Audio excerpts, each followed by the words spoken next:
এটা হলো $1,00,000 আর তোমার পেছনে 4 জন লোক আছে। তুমি নিজেই টাকাটা নিয়ে নিতে পারো অথবা তাদের সাথে ভাগ করে নিতে পারো। তোমার ন্যায্য অংশ হবে $20,000। কিন্তু যদি তুমি চাও পুরো 1,00,000 নিতে পারো, তাহলে বাকিরা কিচ্ছু পাবে না। বলো আমাকে তুমি কি চাও? নিশ্চয়ই। তার মানে কি বলতে চাইছো, সবটা চাও? না, আমি কাউকে চিনি না, আমি সবটাই নেবো। যদি তুমি সবটা নাও তাহলে ওরা কিচ্ছু পাবে না। হ্যাঁ, আমি জানি। আমি অনেক পেয়ে গেছি, অন্যদের সুযোগ দেওয়া উচিত। কিভাবে এটা আমি রাখবো? সব চলে যাবে। এই 4,000-এর মধ্যে তুমি কতটা চাও? 0। কি?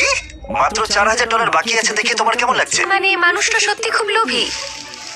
তোমার পরে দুজনের কেমন লাগবে বলে তুমি মনে করো? তাহলে আর 1,000 রইলো। আমি 500 নেবো। এনেছো? হ্যাঁ। তোমার আগের 4 জন তোমার জন্য $500 রেখে দিয়েছে। ওর জ্যাকেট থেকে সব টাকা পড়ে